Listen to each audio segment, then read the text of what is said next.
Well, to discuss this, we're joined by Bridget Barclay, who has allegedly been visited by aliens several times, DC Gary Hesseltine, who records UFO sightings, and skeptic Professor Chris French. And welcome to all of you. So, Bridget, let's start off with your story. Now, the first time that you say that you saw a UFO, you were a little girl, you were 7 years old, and you were living in Devon. Yes. What happened? What do you remember? I was out taking the dog for a walk, and what appeared as a Chinese girl, I thought at the time. And a couple of days later, I went back to where she showed me her house was, and it appeared like a gazebo with the lights circulating around it, and it was hovering in a field at the time, so not a usual thing to sort of see. And so I always knew that that wasn't actually fits into the paranormal experiences that I usually had, which were ghosts, which I won't talk to you about. The latest one that you had was last Christmas? At New Year, and this New Year I've just had a UFO experience, and last year I had 4. So why do you think they're attracted to you? Oh, age-old answer, I don't know. I couldn't tell you. Sometimes I see them as close as, you know, like 5 metres away, or you know, 200 feet away, big structured objects. Now, I can't say. Biggest and most impressive sighting was in Los Angeles, wasn't it? Yes, that's correct. Yes, in February '93, I took a girl for a job interview on Rodeo Drive, and was going back to a friend's house via a friend's house, and stopped at a traffic lights, and I felt very apprehensive of something. I knew something wasn't right. Traffic lights had stopped, and there to the left of me I just saw coming over by my windscreen from about 5 metres away a structured silver object, 45 foot in length, massive orange-red power source underneath it, going across the car, going over towards the car in front of me. The traffic lights then went back on. I then went around the corner, looked behind in my rear view window, and I could see that there was no wings, no foliage, and it was taking the tops of the trees off as it went through. Now, were other people running out of their cars and taking pictures? It was broad daylight. Well, it was sort of tea time. People going home on the freeway. You had the Holiday Inn, which was the Holiday Inn at the time. You would have thought people would have witnessed it or felt something. So how come this hasn't been widely reported? Well, I mean, that would sort of... And the trees with all their tops off. Yeah, well, it actually just ploughed through the tops of the trees. Now, a year later, I got someone to go back and photograph that area for me, and quite clearly you can see a discoloration between the trees from the other trees and the trees that it went through. But more importantly was the fact that 5 military helicopters went to intercept it. Within about 4 minutes, 5 minutes of being back on the same vicinity, military helicopters were going towards the UCLA where it was going. Do you think you've ever been abducted? From that incident, something very peculiar happened. I can honestly say, out of all of my sightings, which about 80% I consciously remember, and there's a few things that need to be, like the puzzle needs to be put together. You say a lot of what you remember is brought out through hypnosis. No, a lot of what I remember is what I consciously remember, what my conscious remembers. My subconscious is come through on the hypnosis. Yeah. So that moment in Rodeo Drive, that was a conscious memory? On the freeway. At the area, on the freeway, yes, that was a conscious memory until the point of there was feelings behind it, why I felt apprehensive, and those are the things that I wanted to relook at. Can I just back up what Bridget is saying here? I'm a police officer with 10 years research into this subject, and I work only in the best evidence cases. And when we talk about the abduction phenomena, what you have to understand that this is not just people sleeping in their beds who might be asleep, sleep paralysis and things like that. You have people who are in their car, multiple people being abducted at the same time. In isolation, these cases seem ludicrous, but when they're happening all around the world, and a lot of people in third world countries relate exactly the same experiences, and yet they don't have the access to the media.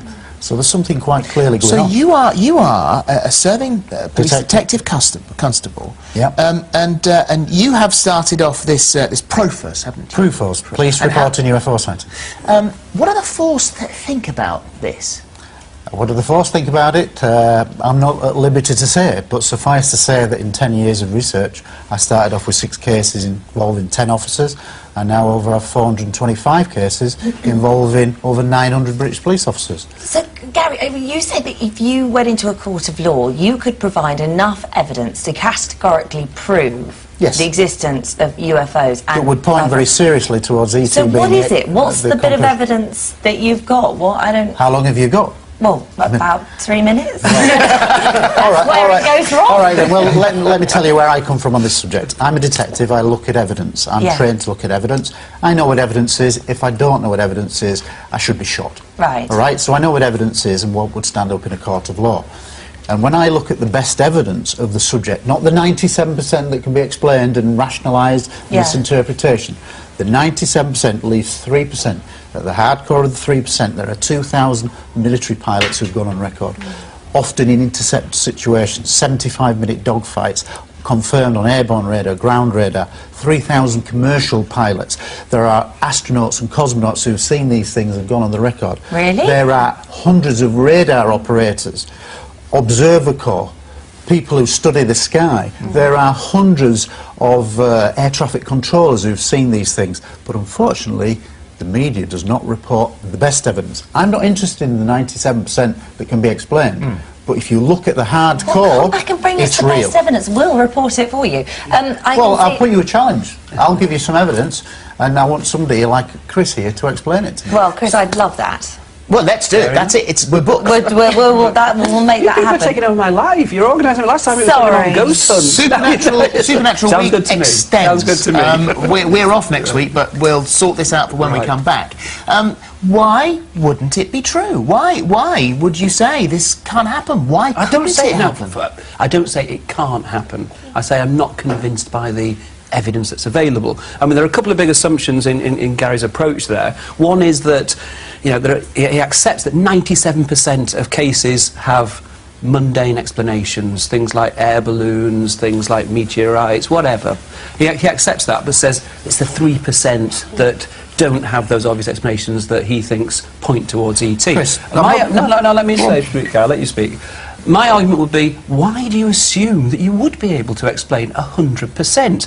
As a police officer, you'll know that the police cannot solve every single case that they investigate. There are some where the evidence just isn't there anymore to explain what was going on. But I'm talking about the cases where they are there. Now, there's also another... And that's what we should be talking about here. There's also another implicit assumption in what Gary's saying, which is that I can quote for some you chapter and reason, verse on evidence. you know, police officers, pilots, people like this are kind of much better eyewitnesses than other people. Now, research has been done comparing... Show me that research. I can show you that. I can read... Because I can quote the Battelle report in 1955 in America. Hang on a minute, this is a perception that I've heard on TV all the time.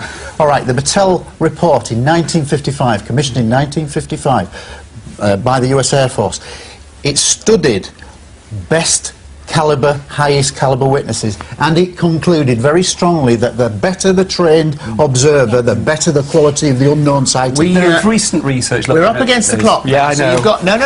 I want you to quote me chapter and verse. About 40 seconds now. You can have the final word, because we'll come back and do this again. So, as I say, the current psychological research shows that actually police officers are no better eyewitnesses than other people. Absolute rubbish. Also, they don't have any special training when it comes to citing... Rubbish. You say we have special training for citing UFOs? No, that's what I'm saying. What So don't police say it's officers rubbish. trained to do. Right. I am trained to record in a chronological, factual way, and you are not brushing it off like guys. that. Chris, you're talking in assumptions. Ridiculous. Absolutely ridiculous. So that gives me a little I am bit of trained to credibility. record with my eyes, my perceptions, and read it chronologically, write it up properly. And when police officers, 72% of my cases... We have to stop. The news is bearing down on us. But we are going to bring your evidence and bring you back together and discuss this 72% of my again. cases are multiple officer. Thank you, Bridget. Thank you very much. 300 not We'll be back after the news.